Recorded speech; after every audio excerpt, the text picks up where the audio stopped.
당근이 몸에 좋다는 사실은 이미 알고 계시죠? 몸에 좋다는 당근도 먹는 방법과 함께 먹는 음식에 따라 몸에 독이 될 수도 있고 보약이 될 수도 있다는 사실 알고 계신가요? 당근과 함께 먹으면 보약이 되는 음식, 당근을 먹는 방법, 그리고 당근을 제대로 먹을 때 나타나는 놀라운 효능까지 당근에 대한 모든 것을 알려드릴게요. 그리고 연예인이 3주 동안 11kg나 감량했다고 하는 당근 다이어트 방법도 영상 뒷부분에 있으니까 끝까지 시청해주세요. 그럼 당근에 대한 모든 것 바로 시작합니다. 당근의 대표적인 효능은 베타카로틴에서 나옵니다. 베타카로틴은 채소를 노란색, 주황색, 빨간색이 되도록 하는 성분이며 대표적인 항산화 물질입니다. 항산화 작용을 한다는 것은 항염증 작용을 한다는 것이고 항염증 작용을 한다는 것은 바로 항암 작용을 할 수 있다는 것인데요. 당근의 첫 번째 효능은 눈 건강을 좋게 한다는 것입니다. 당근의 베타카로틴이 우리 몸속에 들어오게 되면 비타민 A가 되는데요. 비타민 A는 눈 건강을 좋게 하는 성분이죠.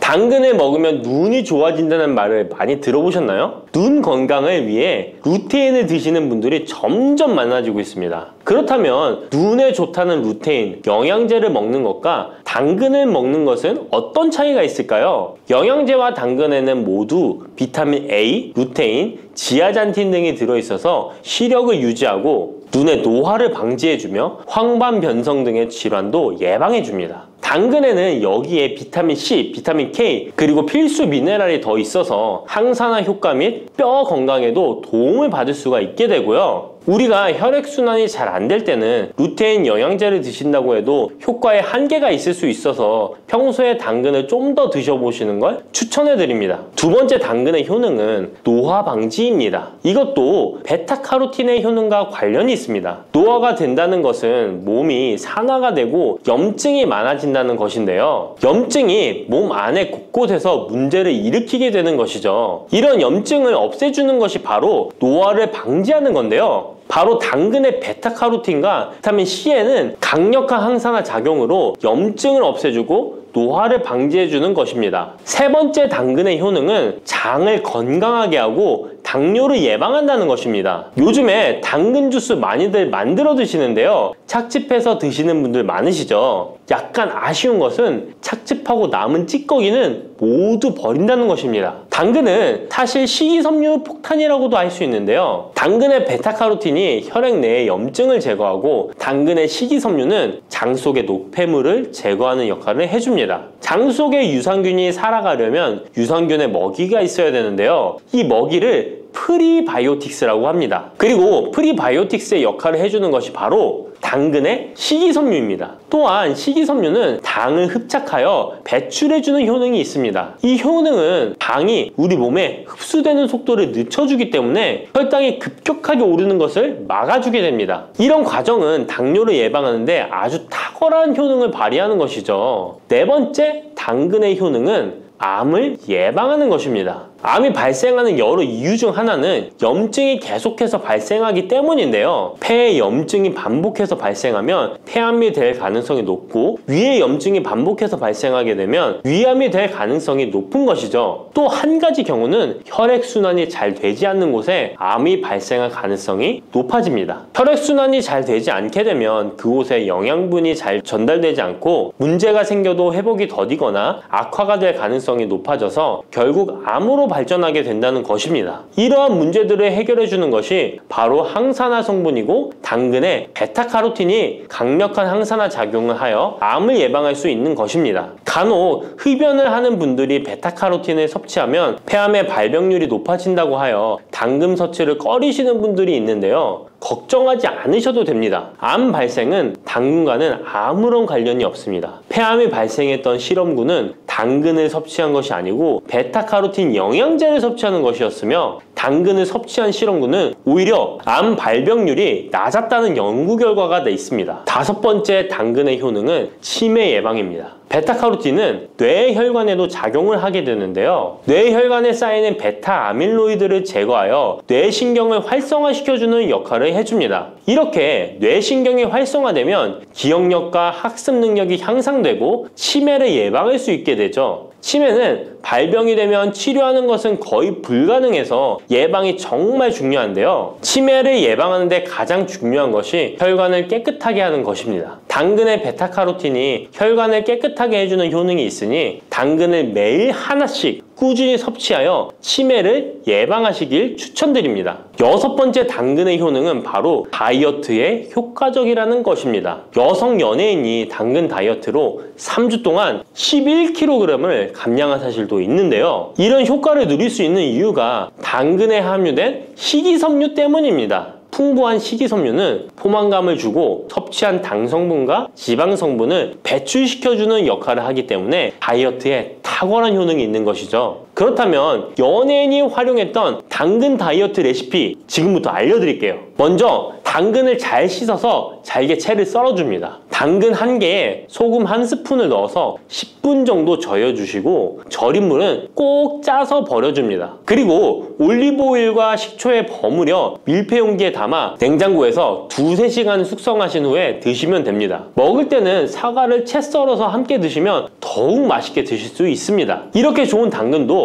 먹는 방법에 따라 효과를 10배 이상 늘릴 수도 있고 함께 먹으면 더욱 좋은 음식들이 있는데요. 우선 당근을 드실 때 다이어트가 목적이라면 생으로 드시는 것이 가장 효과가 좋습니다. 다만 식이섬유는 소화가 잘 되지 않기 때문에 장이 안 좋은 분들은 익혀서 드시는 것이 좋습니다. 그리고 당근을 드실 때는 껍질까지 함께 드시는 것을 추천드리는데요. 당근의 영양 성분은 껍질에 가장 많이 함유되어 있기 때문입니다. 그리고 당근의 베타카로틴은 지용성 성분입니다. 지용성이라는 것은 기름에 잘 녹는다는 것인데요. 따라서 베타카로틴을 잘 흡수하기 위해서는 기름과 함께 섭취하는 것이 좋습니다. 오메가3가 풍부한 올리브유나 들기름, 아마씨유 같은 기름을 사용하면 좋고요. 이렇게 기름을 사용해서 살짝 익혀 드시게 되면 생으로 드셨을 때 10% 정도 흡수되는 베타카로틴을 70% 정도 흡수할 수 있게 됩니다. 엄청난 차이죠? 기름에 볶을 때 주의사항은 너무 오래 익히지 말고 살짝만 익혀서 드시는 것이 좋습니다. 너무 오래 볶으면 오메가3를 함유한 기름도 산패되어서 문제가 될 수 있기 때문입니다. 다음으로 함께 먹으면 좋은 음식들을 알려드릴게요. 몇 년 전부터 유행하고 있는 주스 있잖아요. ABC 주스라고 하는데요. 들어가는 재료는 사과, 비트, 그리고 당근이죠. 이 3가지를 함께 갈아서 주스로 마시면 항산화 폭탄 주스를 마시게 되는 것인데요. 이 3가지 중에서 비트의 효능이 혈관을 확장시켜주는 역할을 합니다. 풍부한 항산화 성분들이 확장된 혈관을 따라 온몸 구석구석에 공급되어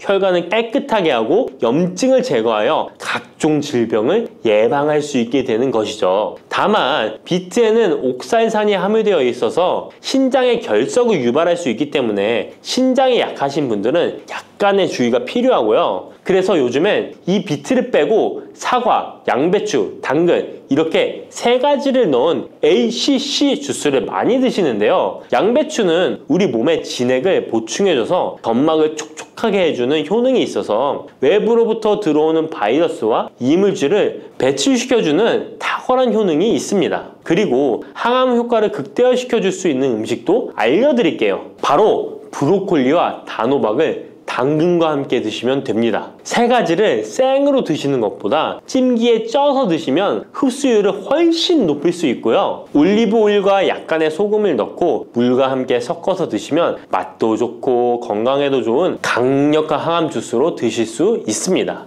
바다의 불로초, 해조류의 왕이라는 별명을 갖고 있는 김. 이런 몸에 좋은 김도 잘못 먹으면 암에 걸리고 치매에 걸릴 수 있다는 사실 알고 계신가요?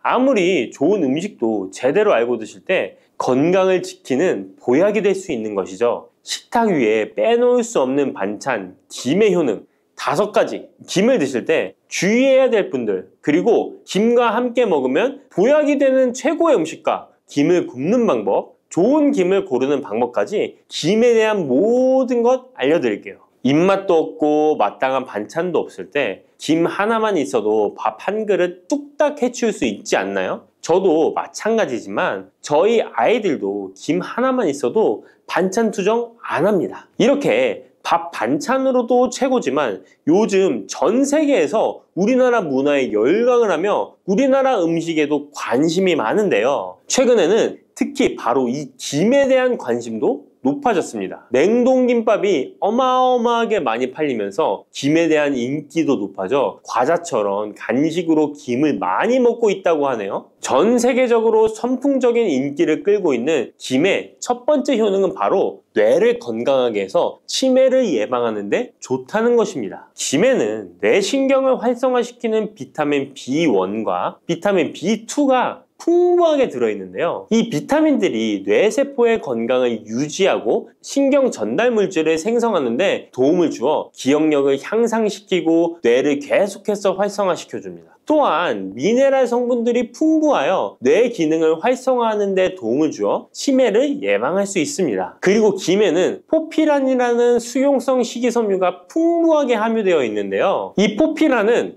혈관 내에 나쁜 콜레스테롤 LDL 수치를 떨어뜨려주는 효능이 있습니다. 따라서 혈관 내의 혈전 생성을 막아주고 동맥경화도 예방하여 혈액순환을 좋게 함으로써 뇌에도 혈류를 원활하게 해주는 것입니다. 또 김에 함유되어 있는 알긴산이라는 성분이 있는데요. 이 알긴산도 콜레스테롤이 혈관에 쌓이는 것을 방지하고 몸 밖으로 배출시켜주는 역할을 해줍니다. 국립부경대학교 연구팀의 연구 결과에 따르면 알긴산은 혈관 내의 중금속과 노폐물을 흡착하여 제거하고 혈액 속 중성지방 및 콜레스테롤을 억제하여 피를 맑게 하고 성인병 예방에 놀라운 기능을 한다고 보고하고 있습니다. 이러한 성분들의 효능으로 뇌에 필요한 영양분을 충분히 공급하고 노폐물을 빨리빨리 배출할 수 있게 되어 머리도 맑아지고 뇌신경을 튼튼하게 해주는 것이죠. 이러한 김과 계란을 함께 드시면 엄청난 시너지 효과를 누릴 수 있는데요. 계란에는 비타민 B1, 2와 콜린이라는 성분이 풍부한데 이 성분들이 뇌신경을 활성화하는 데 큰 도움을 줄 수 있습니다. 그 이유를 살펴보면 콜린은 뇌의 신경 시스템에서 중요한 역할을 하는 아세틸콜린이라는 물질의 주 성분인데 아세틸콜린은 신경 전달 물질로 뇌세포 사이에서 정보를 전달하는 역할을 해줍니다. 바로 이 콜린이 충분히 공급되어야 기억력, 학습 능력, 그리고 인지 기능을 유지할 수 있습니다. 이뿐만 아니라 김은 계란에 부족한 비타민 C를 보충해주고 계란은 김에 부족한 비타민 D를 보충해줘서 서로가 정말 잘 어울리는 식품이 되는 것입니다. 계란과 김이 만나면 정말 뇌 기능에 필요한 보약이나 다름이 없는 것이죠. 김의 두 번째 효능은 식물성 단백질 공급원의 최고봉이라는 것입니다. 김에 함유된 단백질의 양은 소고기보다도 많은데요. 소고기가 단백질이 풍부하다고 알고 계시잖아요.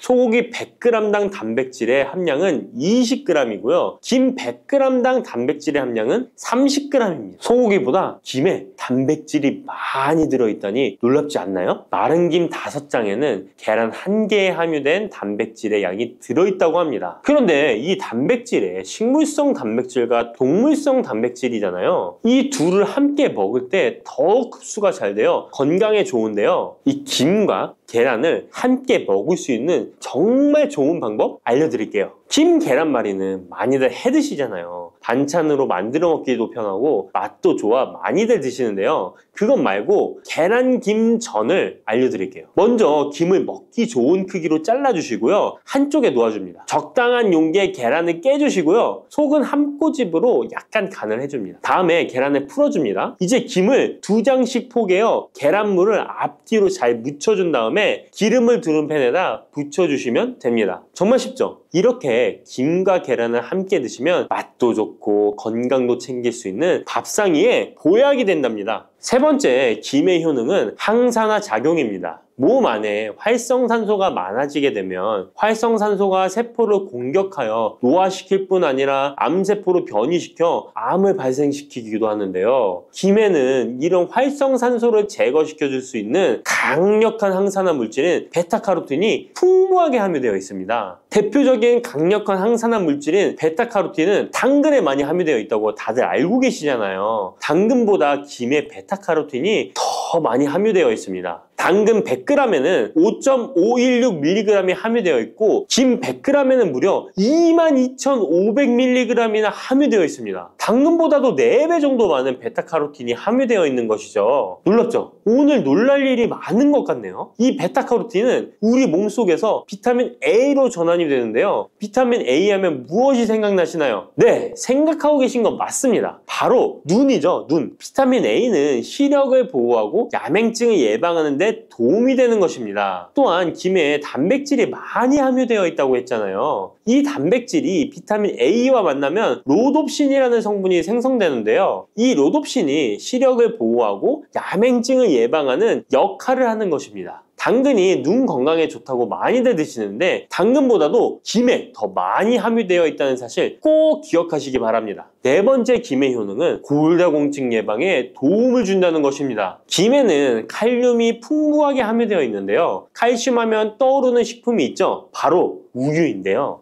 우유 100g에는 칼슘이 110mg 함유되어 있고 김 100g에는 칼슘이 490mg이나 함유되어 있습니다. 김에는 우유보다 무려 4배 많은 칼슘이 함유되어 있는 것이죠. 나이가 들면서 특히 여성분들이 골다공증 발병률이 높아 힘든 경우가 많으신데요. 저희 어머니도 골밀도가 낮아져 병원에서 처방을 받아 약을 드시더라고요. 주변에도 중년의 나이를 넘어서고 계신 분들 중에 골다공증으로 약을 드시는 분들이 많으신데요. 우리나라 사람들의 부족한 영양소가 바로 칼슘이라서 이런 현상이 나타나는 것입니다. 칼슘이 부족하면 뼈가 약해지고 점점 골밀도가 낮아져서 골다공증이 발병하게 되는 것인데요. 김에 함유된 칼슘은 특히 우리 몸에 흡수가 잘 되어 정말 좋습니다. 우유보다 4배 많은 칼슘을 가지고 있는 김을 평소에 충분히 드신다면 골다공증 예방에도 도움을 받을 수 있습니다. 김을 드실 때에도 먹는 방법을 알고 드시는 게 좋겠죠. 김의 영양소를 잘 흡수할 수 있도록 먹는 방법이 있는데요. 김을 구울 때 어떻게 하시나요? 보통 기름을 김에 바르고 불에 구워 드시잖아요. 그렇게 하시면 안 되고요. 마른 김을 아무것도 바르지 않은 달궈진 팬에 앞뒤로 5초씩 살짝 구운 다음에 들기름을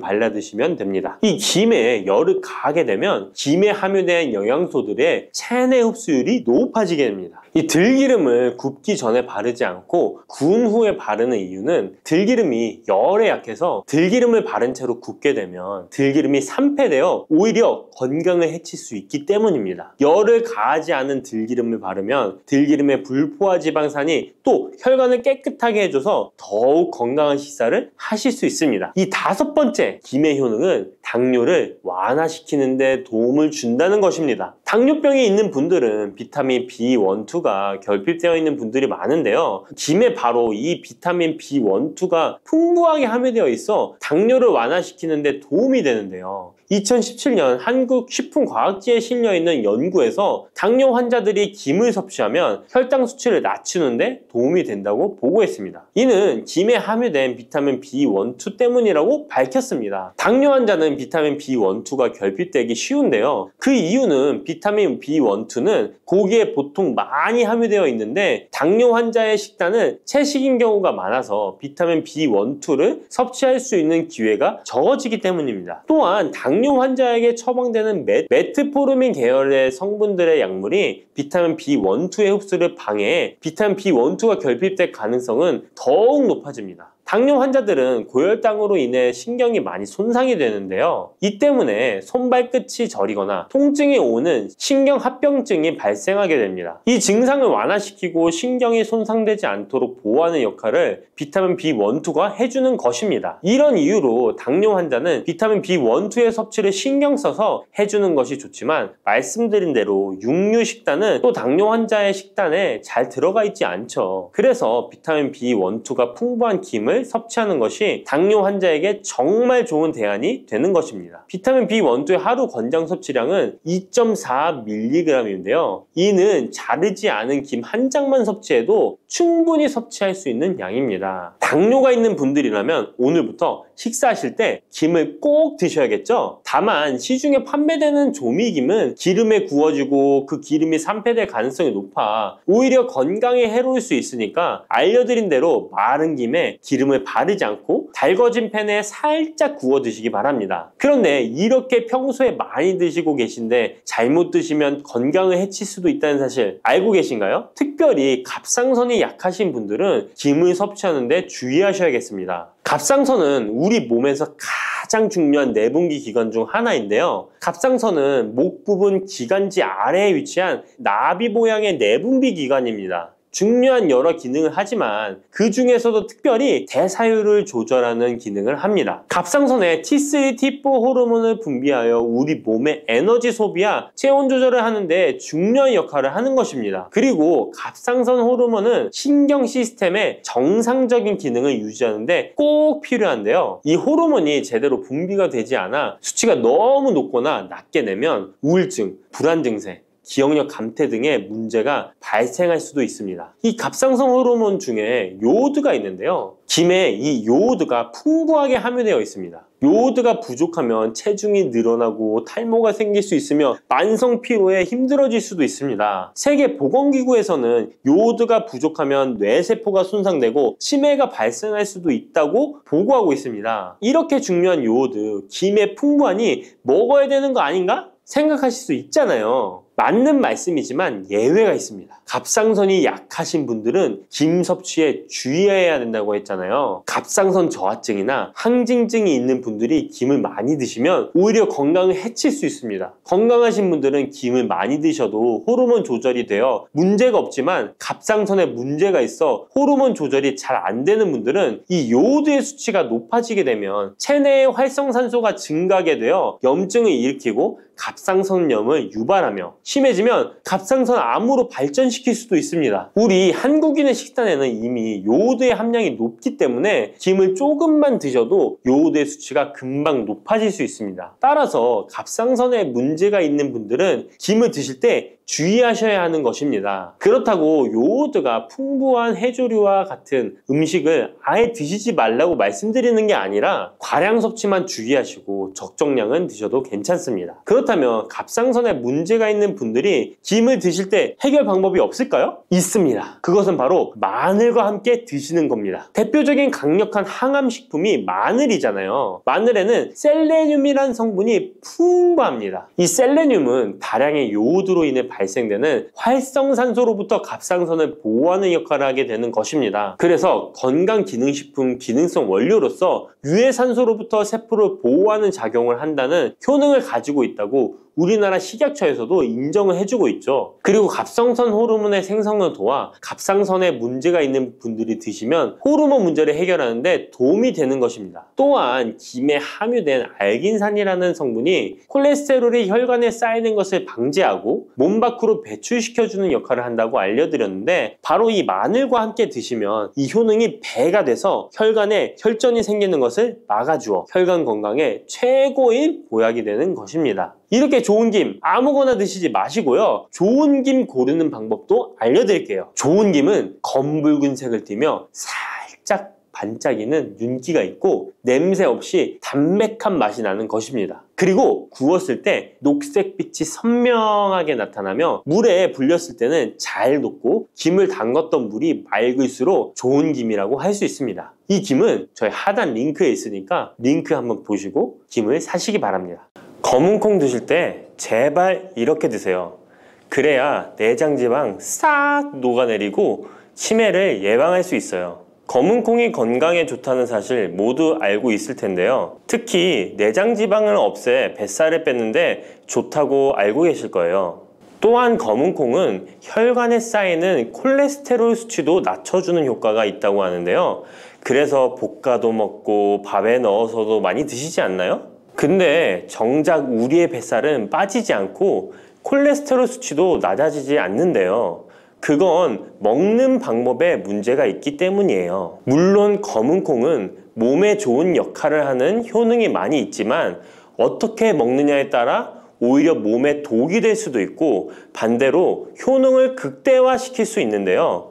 그래서 검은 콩에 대해 아주 잘 알고 드셔야 합니다. 이미 잘 알고 계시는 것처럼 검은 콩은 대표적인 블랙푸드입니다. 물론 검은 깨와 흑미도 요즘 건강식으로 많이 찾으시는 식품이고요. 블랙푸드라는 게 말 그대로 껍질이 검정색이라서 블랙푸드인데요. 그렇다면 검은 콩은 도대체 뭐가 그렇게 좋은 걸까요? 검은 콩의 효능 중에 첫 번째는 항산화 효과입니다. 검은콩에는 플라보노이드라는 강력한 항산화 성분이 풍부하게 들어있는데요. 플라보노이드는 식물세포에 존재하는 물질로 항산화 작용을 통해 우리 몸에 산화 스트레스를 줄여주는 역할을 합니다. 산화 스트레스라는 게 뭐냐면 우리 몸의 세포가 손상되는 원인 중 하나로, 이것은 환경적인 요인, 염증, 그리고 우리 몸의 자연적인 대사 과정에서 발생하는 스트레스라고 생각하시면 됩니다. 이런 산화 스트레스로 인해서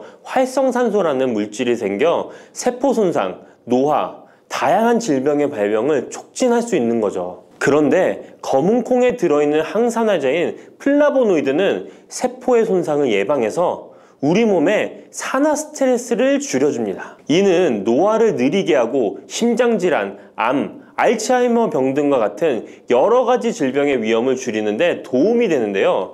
그렇기 때문에 검은콩은 플라보노이드 함량으로 인해 우수한 항산화 식품으로 간주됩니다. 검은콩의 효능 두 번째는 혈당 조절에 좋습니다. 혈당이란 간단히 말하면 우리 몸에서 음식을 소화하면서 만들어지는 당을 말하는 건데요. 이 당이 우리 몸의 에너지를 만드는데 꼭 필요하죠. 그런데 당이 너무 많아지면 몸에 나쁜 영향을 줄 수 있어요. 그래서 우리 몸은 당을 잘 조절해야 합니다. 그렇다면 검은콩이 어떻게 혈당을 조절하는 걸까요? 바로 검은콩 안에는 단백질과 식이섬유가 많이 들어있는데, 단백질은 우리 몸을 튼튼하게 만드는 데 도움을 주고, 식이섬유는 포만감을 느껴지게 해서 먹는 양을 줄일 수 있게 도와줍니다. 여기서 식이섬유의 역할이 중요한데요. 식이섬유는 당이 너무 빨리 몸에 흡수되는 것을 막아줍니다. 이렇게 되면 당이 천천히 몸에 흡수되어 혈당이 급격하게 오르는 것을 막아주게 되는 거죠. 검은콩의 효능 세 번째는 콜레스테롤 수치 조절입니다. 검은콩은 콜레스테롤 수치를 낮추는데 도움이 되는데요. 콜레스테롤은 우리 몸이 필요로 하는 지방 중 하나이지만 이게 너무 많으면 혈관을 막아 심근경색이나 뇌혈관 질환을 일으키는 원인이 되는 거죠. 근데 검은콩에 들어있는 식이섬유는 우리 몸에서 콜레스테롤을 흡수하는 것을 줄여주는 역할을 합니다. 그 중에서 특히 검은콩에 들어있는 용해성 식이섬유는 콜레스테롤과 결합하여 그것을 체외로 배출하는데 도움을 주는데요. 그것 말고도 검은콩에는 불포화 지방산이라는 건강한 지방도 풍부하게 들어있습니다. 이 불포화 지방산은 나쁜 콜레스테롤인 LDL 콜레스테롤을 줄이고 좋은 콜레스테롤인 HDL 콜레스테롤을 늘려주는 역할을 합니다. 이렇게 해서 심장 건강을 유지하는 데 도움을 주게 되는 거예요. 검은콩의 효능 네 번째는 눈 건강에 좋습니다. 검은콩에는 눈 건강에 도움이 되는 여러 가지 영양소가 들어있는데요. 그 중에서도 루테인과 제아잔틴은 눈 건강에 특히 중요한 역할을 합니다. 루테인과 제아잔틴은 우리 눈의 황반 부분에 많이 있는 영양소인데, 이 황반은 우리가 선명하게 볼 수 있게 해주는 중요한 부분입니다. 루테인과 제아잔틴은 이 황반을 보호해주고 밀도를 유지시켜 눈의 노화를 막아주고 블루라이트와 같은 UV 파장의 빛으로부터 보호하는 역할을 하게 되는 거죠. 특히 루테인과 제아잔틴은 황반병성이라는 눈 질환을 예방하는 데 도움을 주는데요. 황반병성은 우리가 나이를 먹으면서 발생할 수 있는 눈의 질환으로, 이 증상이 심해지면 시력을 잃게 만드는 주요 원인 중 하나입니다. 검은콩의 다섯 번째는 뼈를 튼튼하게 해줍니다. 검은콩은 뼈 건강에도 도움이 되는 여러 가지 영양소를 함유하고 있는데요. 그 중에서도 칼슘과 마그네슘이 뼈 건강에 특히 중요한 역할을 합니다. 먼저 칼슘은 우리 뼈와 이를 지탱하는 치아를 만드는 주요 성분입니다.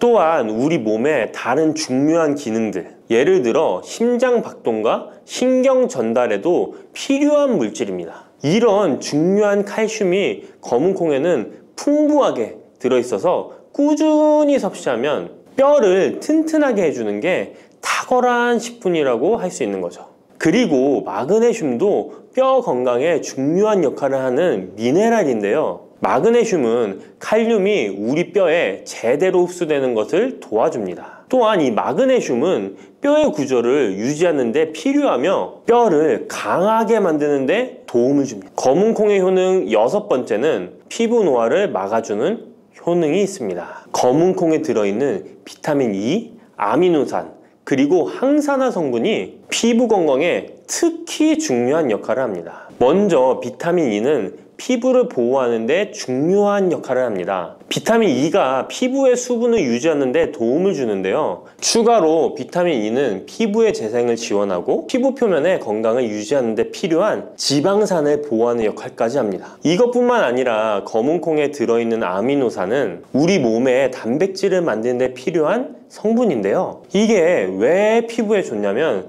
우리의 피부는 대부분 콜라겐이라는 단백질로 이루어져 있는데 바로 이 콜라겐은 피부의 탄력을 유지해 주는데 좋아서 항상 탱탱한 피부로 보이게 되는 거죠. 또한 검은콩에는 아미노산이 풍부하게 들어있는데요. 아미노산도 콜라겐 생성에 도움을 줍니다. 검은콩의 효능 7번째는 치매를 예방하는 효능이 있습니다. 검은콩에는 오메가3 지방산이라는 불포화 지방산이 들어있는데요. 이 오메가3 지방산은 우리 몸이 스스로 생성하지 못하기 때문에 식품을 통해 섭취해야 하는 필수 지방산입니다. 근데 오메가3 지방산이 뇌 건강에 매우 중요한 영향이 있다는 게 포인트인데요. 뇌는 약 60%가 지방으로 이루어져 있고 그중 대부분이 오메가3 지방산인 DHA로 구성되어 있습니다. 바로 이 오메가3가 뇌세포의 막을 구성하며 신경 전달 물질의 생성과 기능에 관여하여 학습 능력과 기억력을 향상시키는 데 도움을 줍니다. 또한 오메가3 지방산은 뇌 염증을 줄이고 뇌세포를 보호하는 역할도 하는데요. 이것은 뇌 노화를 지연시키고 뇌 질환을 예방하는 데 도움을 주게 되는 거죠. 결국 오메가3 지방산은 치매 같은 뇌질환의 위험을 감소시키는데 효과적이라고 할 수 있습니다. 검은콩의 효능 8번째는 탈모 예방에 탁월합니다. 검은콩에는 모발의 성장에 필수 성분인 시스테인이 가득한데요. 이 성분들이 혈액순환에도 도움을 줘서 탈모도 예방이 되고 새치가 생기는 것도 막아주는 모발 건강에 정말 좋은 성분이라고 할 수 있습니다. 그러니까 나이가 들수록 꼭 드셔야 하는 음식이라고 생각하시고 드셔야겠죠. 근데 이런 어마어마하게 몸에 좋은 검은콩도 드실 때 주의해야 할 점이 있는데요. 아무리 좋다고 해도 과다 섭취는 안 되는 거 아시죠? 검은콩에는 피틴산이라는 성분이 들어있는데 이는 식물이 생장하는 과정에서 필요한 미네랄을 저장하는 역할을 합니다. 하지만 이 성분이 과도하게 섭취되면 우리 몸에서 필요한 미네랄인 칼슘, 철분 등의 흡수를 방해할 수 있습니다. 검은콩은 단백질과 식이섬유가 풍부하므로 잘 익히지 않고 먹으면 소화가 잘 되지 않을 수 있습니다. 요리하시기 전에 충분히 물에 불리고 완전히 익혀 드시면 되는데요. 하루 섭취 권장량은 50g 정도로 종이컵 1컵 정도 양이면 충분하다고 할 수 있습니다. 밥하실 때 특히 서리태 같은 검은콩 많이 넣어 드시잖아요. 오늘부터는 충분히 물에 불리고 무조건 많이 넣는다고 좋은 건 아니니 적당량을 잘 넣어서 드시면 좋겠습니다. 근데 검은콩 드실 때 다른 음식들과 같이 먹게 되는데요. 밥 지을 때 넣거나 다른 음식과 같이 먹기도 하는데 같이 먹으면 오히려 독이 되는 음식이 있다는 거 아시나요? 검은콩과 함께 먹으면 독이 되는 음식 첫 번째는 우유입니다. 유명한 검은콩 두유, 우유도 있는데 무슨 소리를 하시는지 하는 분들도 계실 거예요. 어떤 분들은 우유에 콩을 넣어서 이런 식으로 갈아서 드시는 분들이 있는데요. 이게 오히려 몸에 안 좋은 영향을 미칠 수도 있는 거죠. 왜냐면 검은콩과 우유를 동시에 섭취하면 피틴산과 칼륨 사이에 상호작용이 발생할 수 있는데요. 검은콩에는 피틴산이라는 성분이 들어있는데 피틴산은 식물이 생장하는 과정에서 필요한 미네랄을 저장하는 역할을 합니다. 이 성분은 우리 몸에서 필요한 미네랄인 칼슘, 철분 등의 흡수를 방해할 수 있습니다. 반대로 우유는 칼슘의 중요한 공급원이고 우리 몸에서는 칼슘이 뼈와 이를 구성하여 신경, 근육 기능, 혈액 응고 등에 꼭 필요한 성분이죠. 근데 피틴산이 풍부한 검은콩과 칼슘이 풍부한 우유를 같이 먹으면 피틴산이 칼슘의 흡수를 방해하여 우유의 영양소가 제대로 흡수되지 않을 수 있습니다. 같이 드시면 절대 안 되거나 나쁜 큰 영향을 미친다는 것이 아니라 각각의 영양소의 섭취 목적으로는 따로 먹는 걸 추천드리는 거예요. 오해하시면 안 돼요. 검은콩과 함께 먹으면 독이 되는 음식 두 번째는 토마토입니다. 왜냐면 토마토가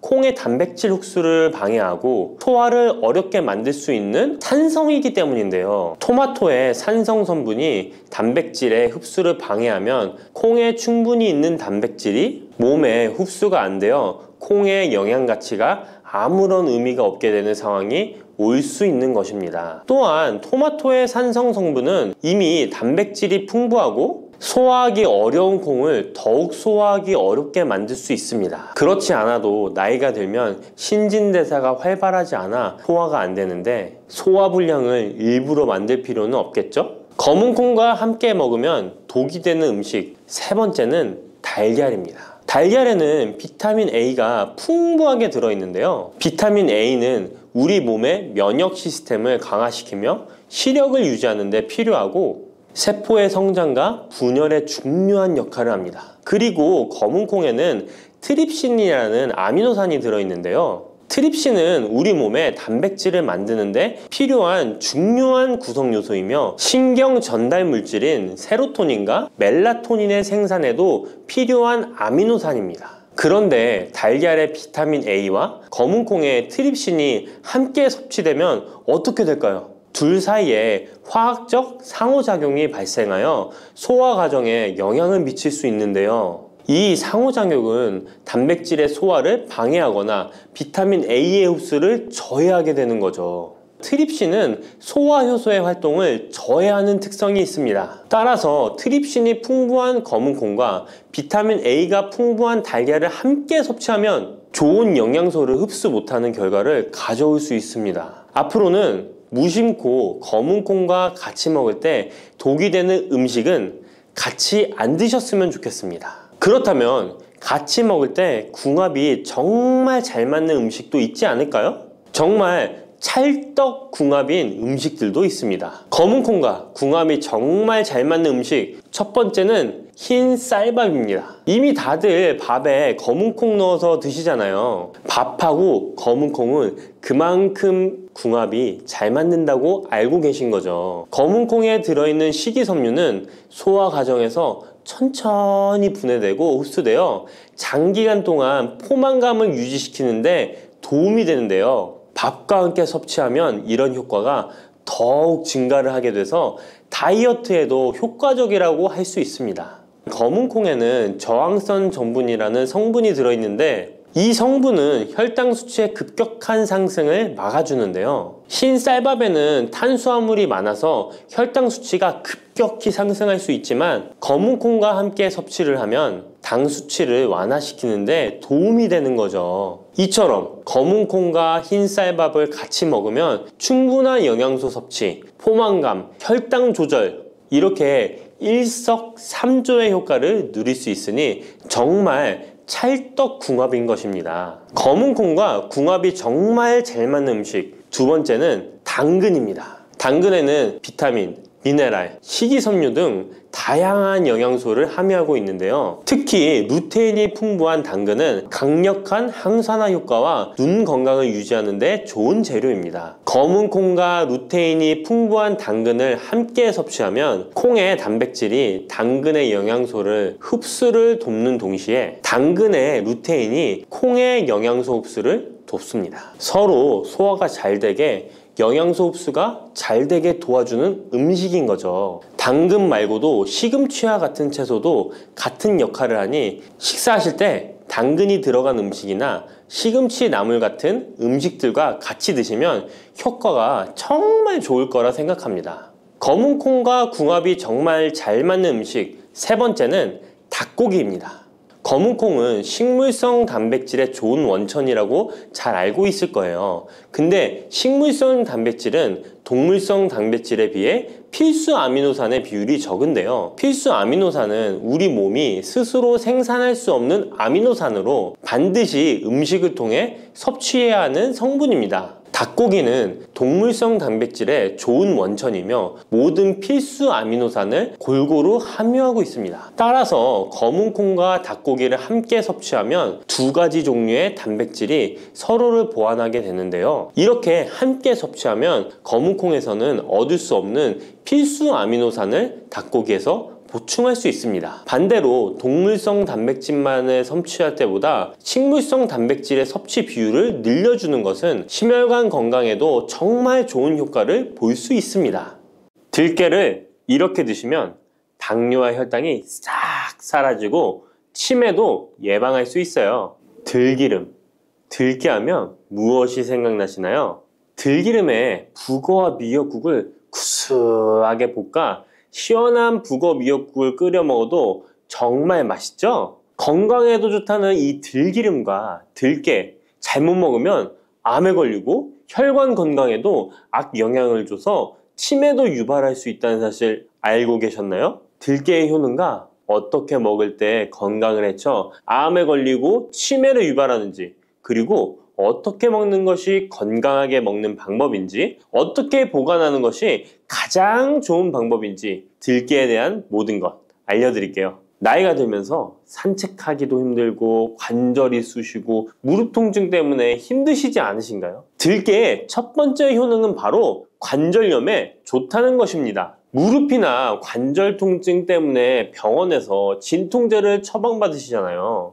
이때 처방받는 진통소염제의 역할은 몸속에 프로스타글란딘이라는 물질의 생성을 억제해서 통증을 막아주는 건데요. 들깨 속에는 식물성 오메가3 지방산인 알파리놀렌산이 함유되어 있는데, 이는 체내에서 염증을 일으키는 프로스타글란딘의 생성을 억제하는 데 아주 좋은 효능을 발휘합니다. 우리가 오메가3를 먹는 이유 중에 하나도 혈관 건강이나 피를 맑게 해준다 등의 역할도 있지만 몸속에 미세 염증을 잡아주는 역할도 있어 드시는 분들이 정말 많은데요. 들깨가 바로 이런 염증 유발물질을 억제해줘서 진통 역할을 한다는 것이에요. 그리고 들깨의 두 번째 효능은 바로 뼈 건강에 도움을 준다는 것입니다. 들깨는 관절염과 무릎 통증을 완화시켜주는 성분이 들어있을 뿐만 아니라 바로 뼈 건강에도 도움을 주는 식품인데요. 바로 칼슘 함량이 높기 때문입니다. 들깨의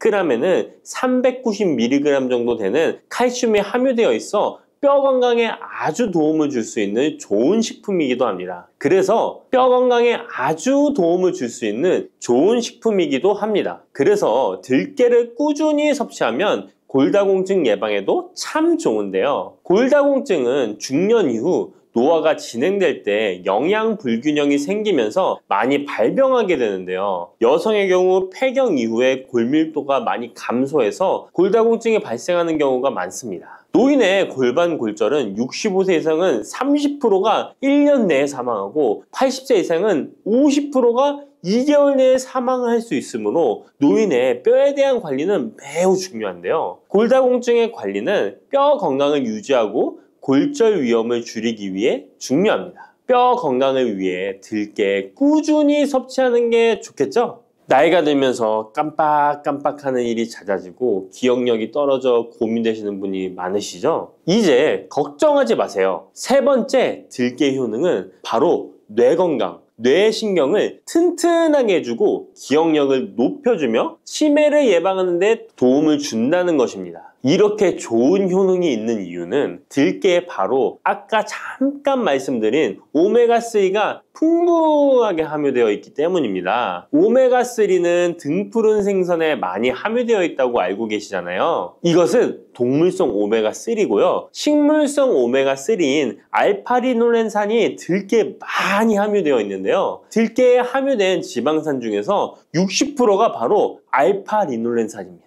이 알파리놀렌산은 뇌신경 보호에 탁월한 효과가 있는데요. 어떻게 뇌신경을 보호하느냐? 뇌신경에 염증을 일으켜 망가뜨리는 사이토카인이라는 물질이 있는데요. 이런 사이토카인 물질의 분비를 감소시키고요. 또 알츠하이머 치매 환자의 뇌에 많이 발견되는 비정상적인 단백질인 베타 아밀로이드도 바로 이 알파리놀렌산이 감소시키기 때문입니다. 참치에 많이 함유되어 있다는 DHA 들어보셨죠? DHA가 바로 대표적인 뇌기능 강화 물질인데요. 이 DHA가 기억을 높이는 데 도움을 주고 학습 능력 또한 좋게 하는데요. 이 DH는 체내에 합성되지 않아 식품으로 섭취를 해야 합니다. 들깨에 함유된 알파리놀렌산이 흡수될 때 바로 이 DHA로 전환이 됩니다. 어린이 전용 오메가3 같은 경우도 성인보다는 EPA보다 DHA 함유량이 높은 영양제도 많죠? 들깨가 뇌신경, 뇌 건강에 좋은 이유가 바로 이겁니다. 네 번째 들깨의 효능은 심장을 건강하게 하고 뇌혈관의 노화를 막아주는데 도움을 준다는 것입니다. 알파리놀렌산이 체내에 흡수될 때 DHA로 변환된다고 했잖아요. 그뿐 아니라 바로 EPA로도 변환이 되는데요. 이 EPA가 어떤 역할을 하냐면 바로 혈소판 응집을 억제해 혈관에 혈전이 생기는 것을 방지하는 효능이 있습니다. 그리고 혈관을 튼튼하게 하는 효능과 혈액의 중성지방과 나쁜 콜레스테롤인 LDL을 낮추고 좋은 콜레스테롤인 HDL을 높여주는 역할도 합니다. 미국의 심장협회에서는 허혈성 뇌졸중, 심장마비로 인한 돌연사, 관상동맥 질환 등의 위험을 감소시키기 위해 매주 1에서 2회 이상 오메가3 지방산이 풍부한 등푸른 생선을 섭취하는 것이 도움을 준다고 발표했습니다. 그런데 이 오메가3 지방산의 함량을 살펴보면 100g당 오메가3 지방산의 함량이 연어에는 11.5g, 고등어에는 9.9g, 들깨에는 무려 63.1g이나 함유되어 있습니다. 정말 많이 함유되어 있죠? 들깨에는 연어에 비해 5배 이상 들어있다는 것입니다. 들깨를 꾸준히 드셔서 혈관도 건강하게, 심장도 튼튼하게 유지하시기 바랍니다. 5번째 들깨의 효능은 바로 변비에 좋다는 것입니다. 들깨의 껍질에는 식이섬유가 풍부한데요. 들깨 100g에는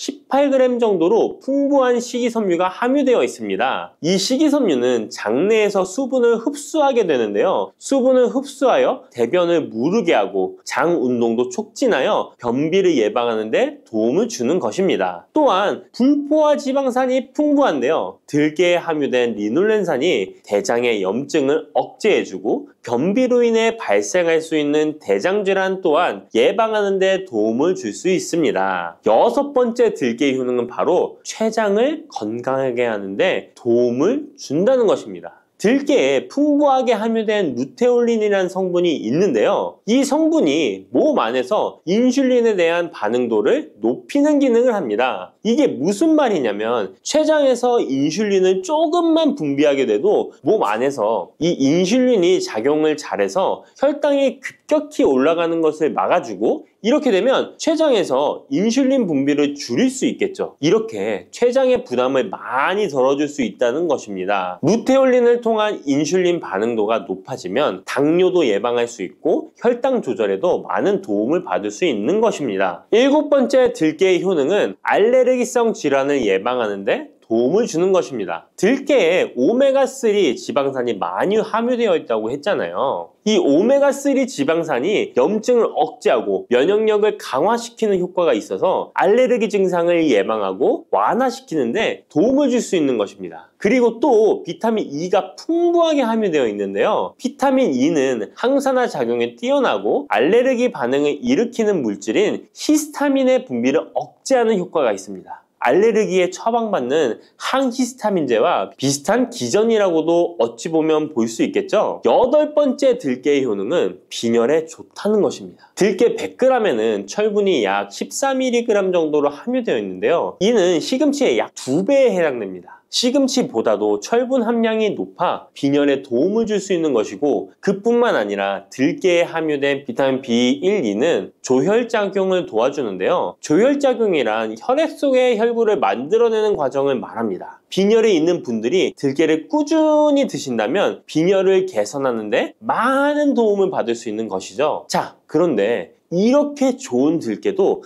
가장 취약한 단점이 있습니다. 그것은 바로 열에 약하고 쉽게 산패된다는 것입니다. 일반적으로 통들깨보다는 들기름으로 많이들 섭취하게 되시는데요. 이 들기름을 짤 때의 방법이 중요합니다. 보통은 200도 이상으로 들깨를 달달 볶아서 기름을 짜게 되는데요. 이때 몸에 좋은 오메가3 지방산이 대부분 파괴가 됩니다. 그래서 들기름을 드실 때는 저온에서 압착한 기름을 사용하시는 것이 좋습니다. 저온에서 압착한 기름은 제가 하단 링크에 있으니까 잘 구경해 보세요. 저온 압착유 또는 생들기름이라고도 하는데요. 이 기름을 요리에 사용할 때에도 열에 오랫동안 가열하지 마시고 요리가 끝나갈 무렵에 들기름을 넣어주시거나 먹기 직전에 드레싱을 하여 드시는 것이 좋습니다. 들기름은 또한 산패가 쉽게 되는데요. 들기름이 산패되면 벤조피렌이 생성되게 되는데 이게 1급 발암물질입니다. 산패된 들기름을 지속적으로 드시게 되면 발암물질을 계속 먹게 되는 것이죠. 그래서 들기름의 사용기한을 지켜주시는 것이 좋은데요. 보통은 2달 이내로 드시는 것이 좋고, 개봉을 하셨다면 1달 이내에 소비하시는 것을 권장드립니다. 보관 방법도 정말 중요한데요. 신문지나 검은 비닐 등으로 감싸서 빛을 차단하고 밀봉한 상태에서 반드시 냉장 보관하시기 바랍니다. 만약 실온에 두신다면 들기름의 산패는 급속히 진행되기 때문입니다. 그런데 이 들기름을 오래 보관할 수 있는 방법도 있는데요. 그것은 참기름과 섞어서 보관하시는 것입니다. 참기름에는 비타민 E와 세사몰이라는 성분이 있는데요. 이 성분이 산패를 막아주는 데 도움을 줍니다. 이 세사몰이라는 성분은 참기름을 고온에 볶거나 기름을 짜는 과정에서 생성되는 물질인데요. 이 때문에 다른 기름에 비해 참기름이 산패가 느리고 지속성이 좋은 것이죠. 그래서 들기름과 참기름을 7:3 또는 8:2 정도로 섞어서 보관하시면 조금 더 오래 보관하실 수 있습니다. 그런데 들깨를 기름으로 드시게 되면 들깨 껍질을 섭취할 수 없는데요. 들깨 껍질에 몸에 좋은 식이섬유와 대표적인 항산화 물질인 폴리페놀 성분들을 다